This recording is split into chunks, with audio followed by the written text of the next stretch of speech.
ஒரு மூவியை வந்து இன்னைக்கு இருக்கிற காலகட்டத்தில் வந்து ஒரு படத்தை ரிலீஸ் பண்ணுறதே சூப்பர் ஹிட் தான். எல்ஐகே மூவியில் சார் வந்து ஒரு முக்கியமான ரோல் பண்ண வேண்டியது.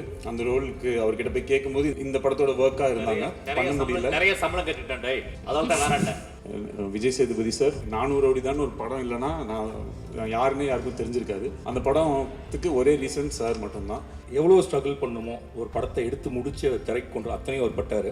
எனக்கு தெரிஞ்சு நான் இந்த 6 வருஷத்தில் அவர் பட்ட அவமானங்களை நேரில் பார்த்துருக்கேன், அவதூறுகளை நேரில் கேட்டிருக்கேன். எனக்கு தெரிஞ்சு இந்த 6 வருஷத்தில் நிறைய அவதூறுகளையும் பழி சொற்களையும் தாங்கிய ஒரு மனிதர் எனக்கு தெரிஞ்சு மிஸ்கின்னு நினைக்கிறேன் நான். அவ்வளோ ஏமாற்றங்கள், நம்பிக்கை துரோகங்கள், அவமானங்கள், பழி சொற்கள் இத்தனையும் ஒரு மனிதருக்கு ஒரே நேரத்தில் தாக்குனா அவன் ஆக்சுவலாக காணாமல் தான் போவான் அப்படின்னு நான் நினைக்கிறேன். மிஸ்கினால அது எல்லாத்தையும் ஒரு இடது கையில் தள்ளி விட்டு நிற்க முடியுதுன்னா அது ஒரு மனிதர்கள் மேலே வைத்திருக்கக்கூடிய பெரிய நம்பிக்கை. எங்கள் எல்லாரோட படத்தில் எதையாவது ஒன்றை ஃபுல்லாக பார்த்துருங்க சார், அது எவ்வளோ கஷ்டமாக இருந்தாலும் பரவாயில்ல அப்படின்னு சொல்லலாம் நினச்சோம். வஞ்ச புகழ்ச்சி அப்படின்னு சொல்லுவாங்க ஆக்சுவலா. அடா பாவீங்களா? ஆமாம் சார், நீங்கள் வாழ்க்கையில் ஏதாவது கண்டிப்பாக மோசமான படங்கள் பார்த்துருப்பீங்க. அப்படியா நினச்சிட்டாவது ஒரு வாட்டி ஃபுல்லாக பார்த்துருங்க, இல்லை பார்த்தனாவது போய் சொல்லுங்கள் சார் மேலே ஏறி.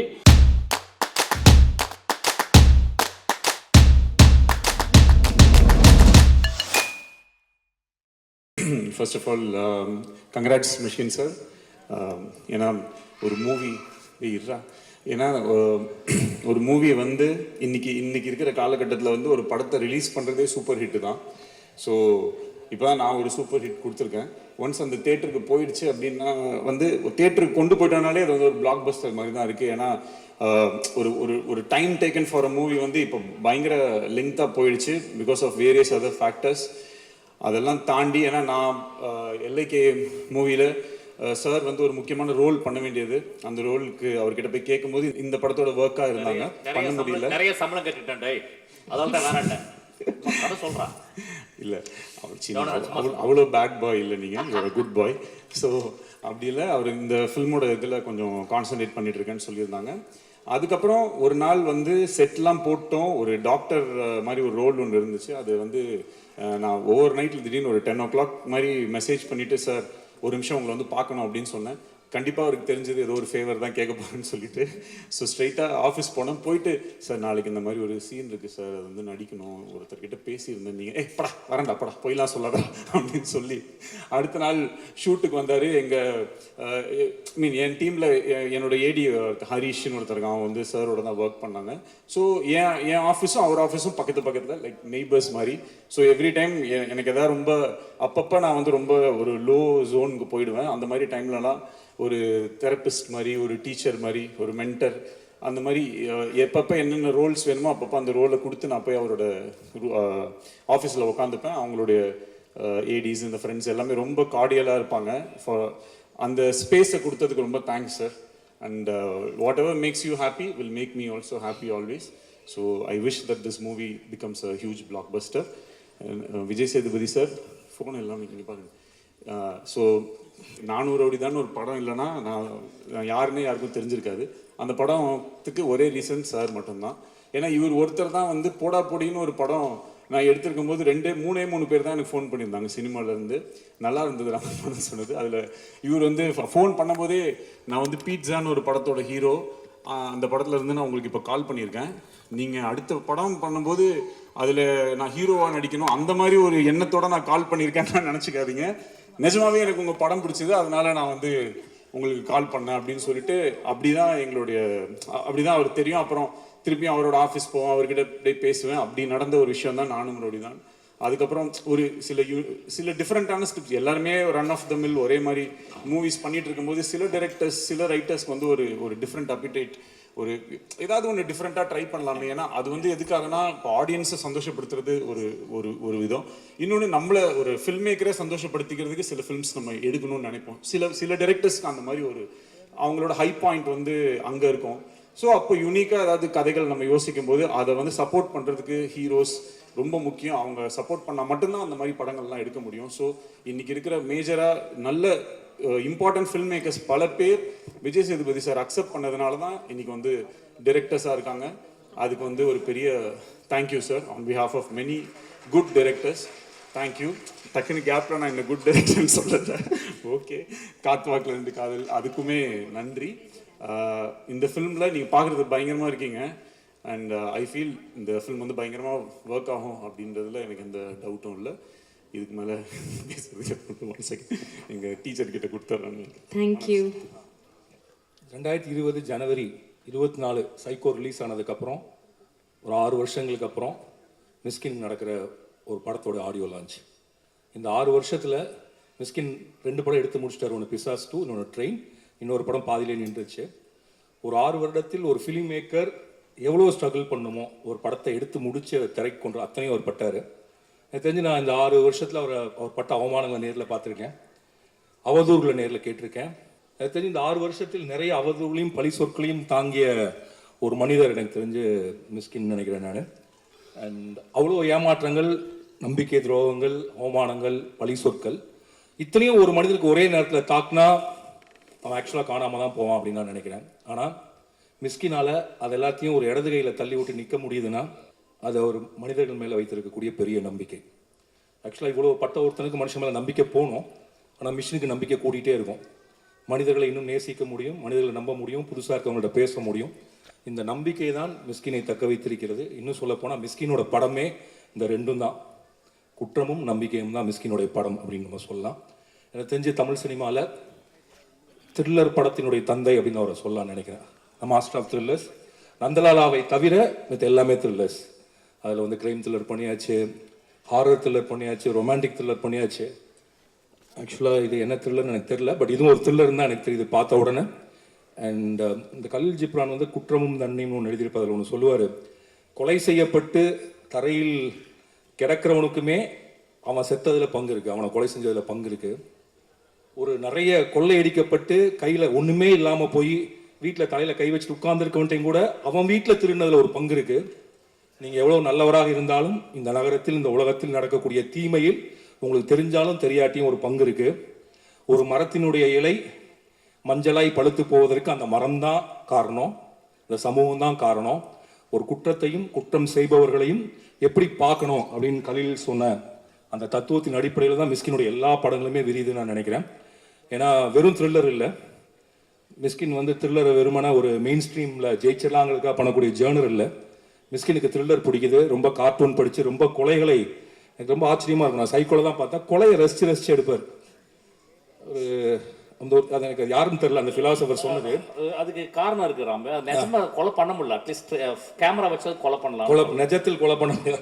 பட் நான் நான் எங்கேயோ படிச்சுதான் எனக்கு ஒரு ஞாபகம், ஒரு கொலை நடக்கிறப்ப நம்ம அது வந்து ஒரு குற்ற பின்னணியில், சமூக பின்னணியில் பார்க்குறோம். ஆனால் கொலை முடிஞ்சு அந்த பிணத்தை ஃபோட்டோ எடுக்கிறப்ப அது வந்து ஒரு ஆர்ட் ஆகிடுது அந்த பிணம். ஏன்னா அப்படி ஒரு ட்ரமாட்டிக்கான விஷுவல்ங்கிறது உலகத்தில் வந்து பயங்கர ஸ்ட்ரைக்கிங்கான விஷுவல்ங்கிறது ஒரு செத்து போன உடல் எடுக்கிறதான்னு. அது ஒரு ஆர்ட்டா, அது ஒரு நுண்கலையா, அது ஒரு த்ரில்லருக்குள்ளே கொண்டு வந்து வைக்கக்கூடிய அந்த நுண்கலை கிராஃப்ட் வந்து மிஸ்கினுக்கு அப்படி வாய்ச்சிருக்கு. அண்ட் அவருடைய படங்களில் வந்து குற்றம் செய்யப்பட்டவர்களாக அந்த படம் வாதாடும், அவருடைய உலகத்தின் நியாயத்தை புரிய வைக்கும். அண்ட் செத்து போறவங்க கூட அவன் காரணமா இருப்பான், அஞ்சாதையில் அவன் சாகிறதுக்கு அவனே ஒரு காரணமா இருப்பான். அப்புறம் இறுதியில் அவர்கள் மீது நம்மளை கருணை கொள்ள சொல்லும். அதான் மிஸ்கினோட மொத்த உலகம்னு நினைக்கிறேன். குற்றத்திலிருந்து விடுபட்டு உலகத்தை கருணை உடைய உலகமாக மாற்றக்கூடிய படங்களை த்ரில்லர் ஜேர்னரில் கொடுக்கக்கூடிய நான் மிகவும் மதிக்கிற உலகத்தினுடைய ஒரு ஃபைன் டெக்னீஷியனா, ஒரு எக்ஸ்ட்ரானரி ஃபிலிம் மேக்கரா நான் நினைக்கிறேன். மிஸ்கினுடைய ட்ரெயின் 6 வருடங்களுக்கு வருகிறது, but it will make wonders நான் ரொம்ப நம்புறேன். ஏன்னா விஜய் சேதுபதி சார் சொல்லணும், அவர் பண்ண 2 த்ரில்லர் எனக்கு தெரிஞ்சு பிசா, மகாராஜா 2மே ஹிட்டு. அண்ட் அவர் வெற்றியோட டைரக்ஷனை நான் பார்த்துருக்கேன். அண்ட் எனக்கு ரொம்ப பிடித்த மணியனோட டைரக்ஷன்லையும் பார்த்துருக்கேன். இப்போ மிஸ்கினோட டைரக்ஷன் அவர் எப்படி இருக்கார் அப்படின்னு பார்க்கக்கூடிய ஆர்வம் எனக்கு இருக்கு. அண்ட் தானு சார் வந்து வணிக ரீதியான சினிமாக்களுக்கு நடுவில் வண்ண பூக்களுக்கும் இடம் கொடுப்பாரு. எங்கள் டைரக்டர் படத்துக்கு என்னோட அசிஸ்டன்ட் படம் கர்ணனுக்கும் இடம் கொடுப்பாரு. எப்பொழுதுமே எக்ஸ்பெரிமெண்ட் பண்றதுக்கு ரெடியா இருக்கக்கூடிய, துணிஞ்சிருக்கக்கூடிய ஒரு புலி தான் தானு சார். ஸோ ட்ரெயினில் இருந்து அந்த புலி மேலும் தவி பாயம் என்று வாழ்த்துறேன் நான். ட்ரெயின் வெற்றியடைய என்னுடைய வாழ்த்துக்கள். Thank you sir. பெரிய பெரிய ஜாம்பவான்கள்லாம் இருக்கீங்க, எல்லாருக்கும் என்னுடைய வணக்கம். நான் ஷார்ட்டாக பேசி முடிச்சிடுறேன்.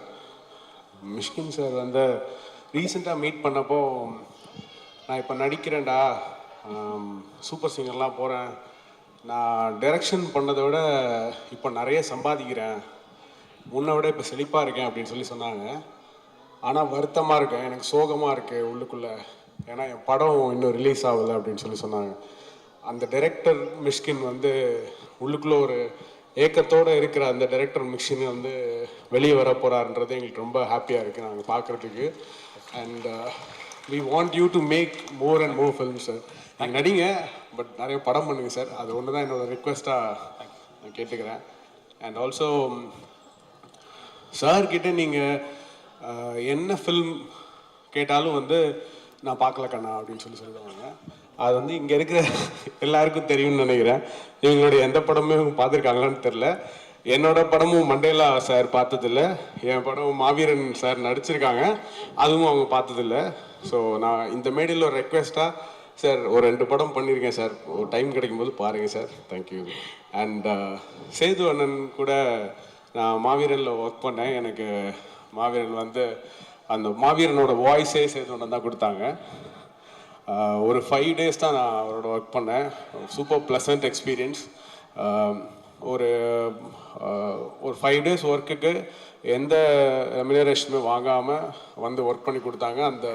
அந்த ஒர்க் எக்ஸ்பீரியன்ஸ் வந்து எக்ஸலண்ட்டாக இருந்துச்சு எனக்கு. அந்த டைம் வந்து நான் மிஷ்கின் சார் அண்ட் சேதோனா 2 பேரையும் உட்கார வச்சு அவங்க கான்வர்சேஷன் ஒரு வாட்டி நான் கேட்டேன். பயங்கர இன்ட்ரெஸ்டிங்காக இருந்துச்சு. ஆக்சுவலி சேதோன்னு தான் பேசியிருந்தாங்க, நீங்கள் வந்து சைலண்ட்டாக இப்படி கேட்டுட்டே இருந்தீங்க sir.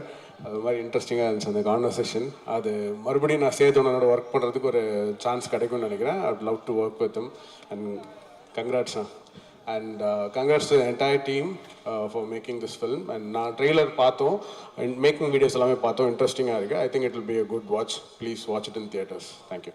Thank you mister Madonne Ashwin. Next வந்திருக்கிற ப்ரெஸ் மீடியாவில் எல்லாருக்கும் வணக்கம். ரொம்ப சந்தோஷமாக இருக்குது மிஸ்கின் சார் வந்து இந்த விழாவுக்கு வந்து இன்வைட் பண்ணதில்லை. ஏன்னா அவருடைய படங்கள் நிறையா பார்த்து அதில் ஒரு வகையில் நாங்கள் இன்ஸ்பயர் ஆகி இன்றைக்கி இந்த இடத்துக்கு வந்திருக்கோம்.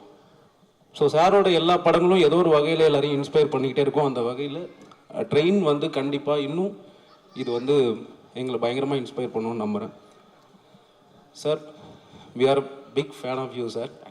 அண்ட் சார் வந்து படங்கள் மட்டும் இல்லை, அவரோட இன்டர்வியூவாக இருக்கட்டும், அவரோட ஷோவாக இருக்கட்டும், எல்லாத்துலேயுமே வந்து பயங்கர என்கேஜாக எல்லாரையும் என்டர்டெயின் பண்ணிருக்காரு. ரீசெண்டாக சாரோட ஆஃபீஸ் போயிருந்தோம் நாங்கள் எல்லாருமே. ஒரு 9 மணிக்கு போனோம் நைட்டு, காலைல 7 மணிக்கெலாம் வெளில வந்துட்டோம். கிட்டத்தட்ட ஒரு 10 மணி நேரம் வந்து 10 நிமிஷம் மாதிரி தான் இருந்தது. நிறைய படங்கள் பற்றி புக்ஸ் நிறைய விஷயங்கள் சார் வந்து ஷேர் பண்ணிக்கிட்டாங்க. அது எல்லாமே எங்களுக்கு ரொம்ப லேர்னிங்காக இருந்தது அன்னைக்கு.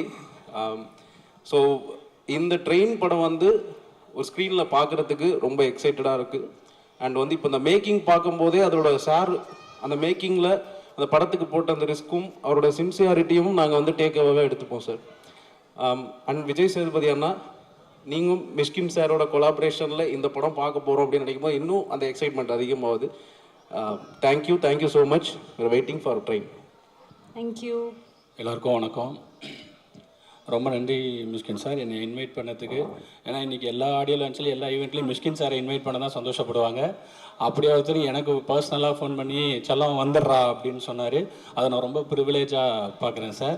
அப்புறம் நாங்கள் எல்லாருமே மீட் பண்ணி மிஷ்கின் சார் கூப்பிட்டுருக்காரு, என்ன பண்ணலாம் அப்படின்னு யோசிச்சுட்டு இருக்கும்போது எல்லாரும் சேர்ந்து மனு கொடுப்போம், எங்கள் எல்லாரோட படத்தில் எதையாவது ஒன்றை ஃபுல்லாக பார்த்துருங்க சார், அது எவ்வளோ கஷ்டமாக இருந்தாலும் பரவாயில்ல அப்படின்னு சொல்லலாம் நினச்சோம்.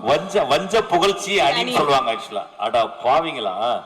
ஆமாம் சார், நீங்கள் வாழ்க்கையில் ஏதாவது கண்டிப்பாக மோசமான படங்கள் பார்த்துருப்பீங்க. அப்படியாவது நினச்சிட்டாலும் ஒரு வாட்டி ஃபுல்லாக பார்த்துருங்க, இல்லை பார்த்தனாவது போய் சொல்லுங்கள் சார் மேலே ஏறி அப்படின்னு சொல்லான்னு ஹம்பிளாக ரெக்வஸ்ட் பண்ணுறோம் சார். ரொம்ப நன்றி. உங்கள் படத்தை வாழ்த்துறதுக்கோ இதுக்கோ நாங்கள் அதுக்கெல்லாம் வரல சார். நீங்கள் கூப்பிட்டீங்க, ஹாப்பியாக இருந்தது, வந்தோம் சார். இனிமேல் அடிக்கடி கூப்பிடுங்க சார். தேங்க்யூ. இந்த அவரோட பெஸ்ட் ஃப்ரெண்ட் வினோத்ராஜ், இப்போ இவர்கிட்ட தான் சார் ஏடியாக ஒர்க் பண்ணுறேன்னு சொல்லியிருக்காரு. இவரு கூட நிற்கிறது எனக்கு ரொம்ப ப்ரிவிலேஜாக இருக்குது. இப்போ அவர் சாரை பற்றி பேசுவார். எல்லாருக்கும் வணக்கம். இந்த நிகழ்வில் கண்டுக்கிறது ரொம்ப சந்தோஷமாக இருக்குது. படத்தை பற்றி இங்கே எல்லாருமே சொல்லிட்டாங்க. எனக்கு சேதனும் சரி, மிஸ்கின் சாரும் சரி, இவங்க ஹீரோ டைரக்டர்ன்ற தாண்டி எனக்கு ஹியூமனாக ரொம்ப பிடிக்கும். ஏன்னா ஒரு டைரக்டருக்கு வந்து சேதனை வந்து என்னோட 2 படங்களும் பார்த்து இந்த படத்தை நான் புரிஞ்சுக்கிறதோட கூடுதல் புரிதலோட வந்து என்கிட்ட டிஸ்கஸ் பண்ணும்போது எனக்கு ஒரு ஹைக் கொடுக்கும். ஒரு ஆர்டிஸ்ட்டுக்கு அதுதான் தேவைன்னு நினைக்கிறேன். அது சேதனை தொடர்ந்து பண்ணிகிட்டே இருக்காரு. அதோட என்ன பண்ணுற தொடர்ந்து கால் பண்ணி கேட்பாரு, அடுத்து என்னடா எழுதுடா, படம் பண்ணுறா, வந்து சொல்லுடா அப்படின்னு என் மேலே ரொம்ப கேரிங்காக இருக்கிறவர். தேங்க்ஸ்ண்ணே. இந்த படம் கண்டிப்பாக உங்களுக்கு வெற்றி படமாக தான் அமையும். அப்புறம் அண்ணன் மிஸ்கின் அண்ணன், நான் சினிமாவுக்கு வந்ததுக்கு தொடர்ந்து நன்றி சொல்கிறல. மிஸ்கின் அண்ணன் வந்து இப்போ நான் அவர் கூட அவங்க சொல்கிற மாதிரி அண்ணன் தான் அவர். எனக்கு எல்லாமே இப்போது அவரோட ஆஃபீஸ் போனாலும் ஒரு மாதிரி புக் ஃபேர்க்கெலாம் போனால் ஒரு கில்ட் ஆகும்ல, இவ்வளோ புத்தகங்கள் படிக்கலாம், நம்ம கொஞ்சம் தான் படிச்சிருக்கோம். அந்த மாதிரி இவர் ஆஃபீஸ் போகிற ஒரு வாட்டி கில்ட் ஆகிட்டே இருக்கும். ஏன்னா இவர் மட்டும் படிக்க மாட்டாங்க, அவங்க அசிஸ்டண்ட் வெங்கி, நிவி எல்லாருமே படிச்சுக்கிட்டே இருப்பாங்க, படத்தை பற்றி பேசிகிட்டே இருப்பாங்க. அவங்க ஆஃபீஸ் போயிட்டு வரும்போது ஏதோ ஒரு மைனஸ் நம்மகிட்ட வந்து கழியும், ஏதோ ஒரு விஷயத்தை புதுசாக லேர்ன் பண்ணுற மாதிரி இருக்கும். அது மனித நேயமாகவும் கூட இருக்கும். நிறைய விஷயத்தை உங்கள்கிட்ட வந்து லேர்ன் பண்ணிக்கிட்டே இருக்கேன். எனக்கு வாழ்த்துக்கள்னே, ரொம்ப ரொம்ப நன்றி. கொஞ்சம் நர்வஸாக இருக்குது. அடுத்த பேர் பேச. Thank you sir. அடுத்ததாக கம்மான் அருண். எல்லாருக்கும் வணக்கம். யாரு? மிஷ்கின் சார் லாஸ்ட் ஒரு 3 இயர்ஸா ஆக்டரா ஒரு அவதாரம் எடுத்துட்டு ரியாலிட்டி ஷோஸ் இதிலெல்லாம் பார்த்து தெரில, எனக்கு மடோன் சொன்ன மாதிரி தான், மடோன் சொன்னதோட எக்ஸ்டென்ஷன் மாதிரி தான். We love to see you as a director and you're an inspiration. Keep inspiring us, sir. And Sedu sir, a huge fan. நீங்க பண்ற work, we admire you. Thank you so much. Thank you, sir.